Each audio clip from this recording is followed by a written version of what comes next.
भारत ने ईरान के साथ चाबहार बंदरगाह को लेकर 10 साल की डील की है, जिससे अमेरिका बिल्कुल भी खुश नहीं है। अमेरिका ने भारत को प्रतिबंधों के संभावित जोखिम की चेतावनी दी है। चेतावनी के एक दिन बाद विदेश मंत्री एस जयशंकर ने अमेरिका को दो टूक जवाब दिया है। क्या है इस बंदरगाह का पूरा मामला, इसी पर करेंगे आज बात। यह है आवाज द वॉइस और आप देखना शुरू कर चुके हैं द मनजीत ठाकुर शो। भारत ने ईरान के साथ चाबहार बंदरगाह को लेकर जो 10 साल की डील की है, उससे अमेरिका बिल्कुल भी खुश नहीं दिख रहा है। अमेरिका ने भारत को प्रतिबंधों के संभावित जोखिम की चेतावनी दी है। Iran and India have signed a deal concerning the Chabahar port. I will let the government of India speak to its own foreign policy goals vis-a-vis the Chabahar port, as well as its own bilateral relationship with Iran. I will just say, as it relates to the United States, U.S. sanctions on Iran remain in place, and we'll continue to enforce them. Does that mean including against Indian firms potentially? So broadly, Sean, you've heard us say this in a number of instances. Any entity, anyone considering business deals with Iran, they need to be aware of the potential risk that they are opening themselves up to and the potential risk of sanctions. अमेरिकी विदेश विभाग के उप प्रवक्ता वेदांत पटेल ने एक press briefing में कहा कि मैं इस पर यही कहूंगा कि ईरान पर अमेरिकी प्रतिबंध लागू रहेंगे और इनको जारी रखा जाएगा। जब उनसे ये पूछा गया कि इन प्रतिबंधों के दायरे में क्या भारतीय कंपनियां भी आ सकती हैं, इस पर वेदांत पटेल ने कहा कि जो कोई भी ईरान के साथ व्यापारिक सौदे पर विचार कर रहा है, उस पर संभावित जोखिम का खतरा बना रहेगा। चेतावनी के एक दिन बाद विदेश मंत्री एस जयशंकर ने अमेरिका को दो टूक जवाब दिया है। एस जयशंकर ने यह भी साफ कर दिया कि इस परियोजना से पूरे क्षेत्र को फायदा होगा।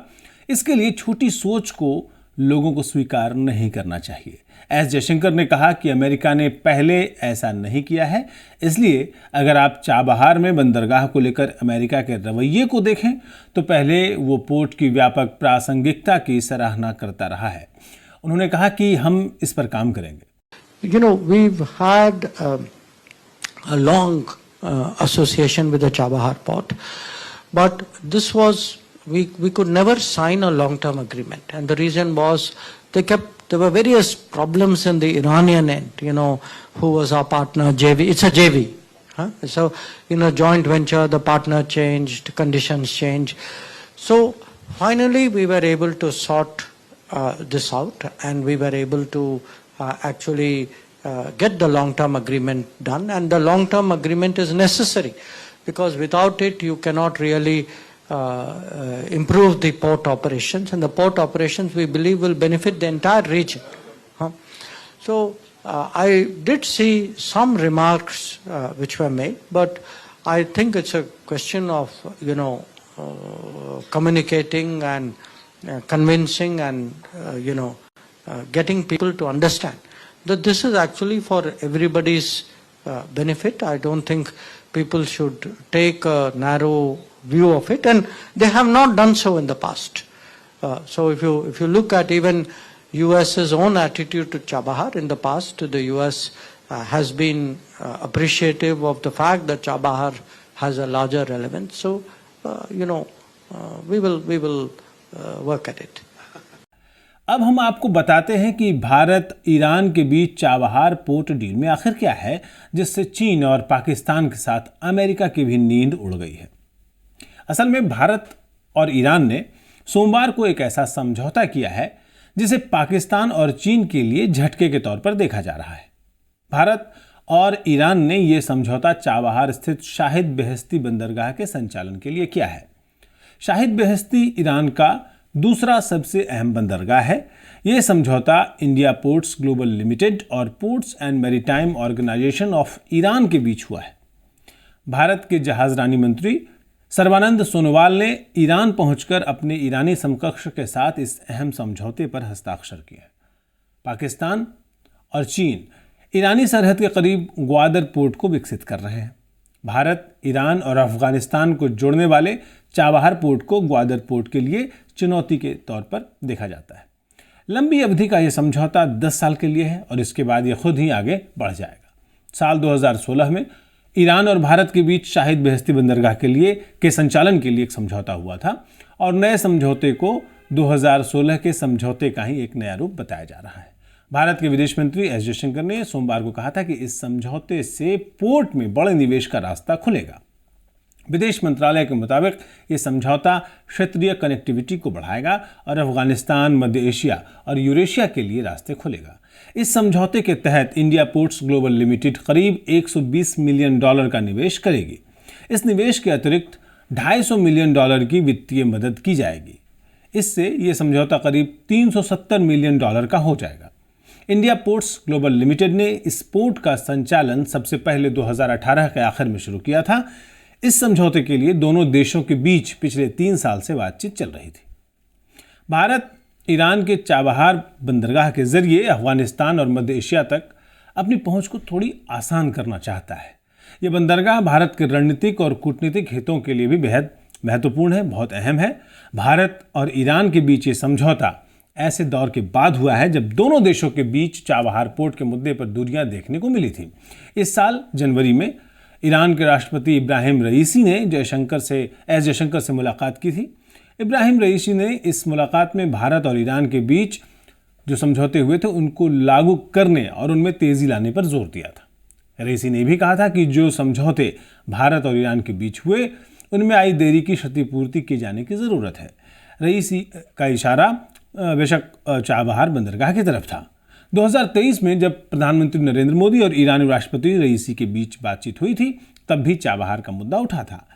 चाबहार को लेकर कहा जा रहा था कि प्रोजेक्ट में देरी के कारण भारत से ईरान खुश नहीं है। ईरान चाहता है कि भारत इस प्रोजेक्ट को जल्द से जल्द पूरा करे। इस मामले में भारत की तुलना जो है वो चीन से की जाती है कि चीन अपनी परियोजनाओं को जल्दी से लागू कर देता है जबकि भारत ऐसा नहीं कर पाता है। कई जानकारों का मानना है कि चीन के पास पैसे और संसाधन की कमी नहीं है, इसलिए वो इन सब मामलों में भारी पड़ता है।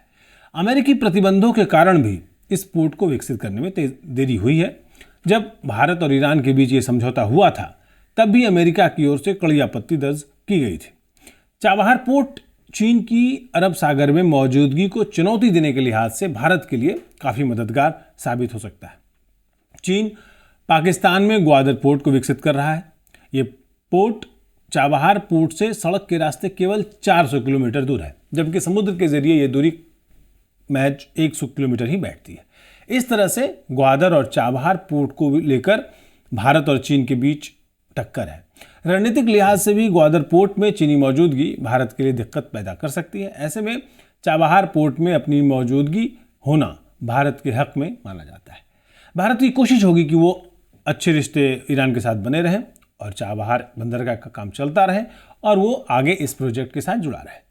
अफगानिस्तान में तालिबान की वापसी के बाद भारत का मध्य एशिया से सीधा संपर्क कट गया था या कम हो गया था। चाबहार के रास्ते भारत अब जरूरत पड़ने पर काबुल तक अपनी पहुंच बना पाएगा और साथ ही सेंट्रल एशियाई देशों से व्यापार में भी बढ़ोतरी हो सकती है। बहुत इससे पहले अफगानिस्तान में अनाज पहुंचाने के लिए भारत को पाकिस्तान के सड़क मार्ग का इस्तेमाल करना पड़ता था और इससे अब जो है भारत को तेल और गैस के एक बड़े बाजार तक पहुंच मिल जाएगी। सामरिक दृष्टि से भी पाकिस्तान में चीन के नियंत्रण वाले ग्वादर पोर्ट के पास भारतीय मौजूदगी काफ़ी अहम मानी जा रही है। अब सवाल ये है कि ये चाबहार पोर्ट इतना अहम क्यों है?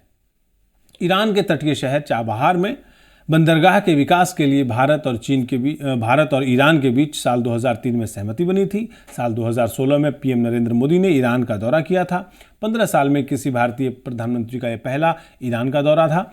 साल 2016 में इस समझौते को मंजूरी मिली। साल 2019 में पहली बार इस पोर्ट का इस्तेमाल करते हुए अफगानिस्तान से माल पाकिस्तान को दरकिनार करते हुए भारत आया था। हालांकि साल 2020 में एक ऐसा वक्त भी आया जब ईरान के भारत को प्रोजेक्ट से अलग करने की रिपोर्ट्स सामने आने लगी थी। Chabahar port international north south transport corridor यानी INSTC के लिए काफ़ी अहमियत रखता है। इस कॉरिडोर के तहत Bharat, Iran, Afghanistan, Armenia, Azerbaijan, रूस, मध्य एशिया और यूरोप के बीच माल ढुलाई के लिए जहाज, रेल और सड़क मार्ग का 7200 किलोमीटर लंबा एक नेटवर्क तैयार होना है। इस रूट से भारत की यूरोप तक पहुंच आसान हो जाती, साथ ही ईरान और रूस को भी काफ़ी फायदा होता है। इस परियोजना के लिए ईरान का चाबहार बंदरगाह बहुत महत्वपूर्ण है, बहुत अहम है और प्रधानमंत्री मोदी के दौरे के दौरान रेल समझौते में देरी को लेकर भी ईरान की नाराजगी हुई थी और ईरान ने अपने मुद्दे उठाए थे। और जब दिल्ली में G20 का सम्मेलन हुआ उस दौरान एक नए ट्रेड रूट को लेकर भी सहमति बनी थी। तब इस परियोजना के भविष्य पर सवाल उठने लगे थे। कहा गया कि ये India Europe middle east corridor बन गया तो चाबहार पोर्ट की बहुत अहमियत नहीं रह जाएगी। इसे ईरान की उपेक्षा के तौर पर भी देखा गया था, मगर अब भारत और ईरान के बीच चाबहार पर अहम समझौता हो गया है तो इसे रिश्तों में जमी बर्फ के पिघलने के तौर पर देखा जा रहा है। अब पाकिस्तान और चीन इस डील से सदमे में हैं तो अमेरिका के साथ डिप्लोमेटिक रिश्तों की भी कड़ी परीक्षा होगी। देखना यह होगा कि ये इस परीक्षा में भारत कितना खरा उतरता है। आज के दमन जी ठाकुर शो में इतना ही। अगले हफ्ते फिर मिलेंगे किसी ऐसे ही विषय पर बातचीत के साथ। नमस्कार।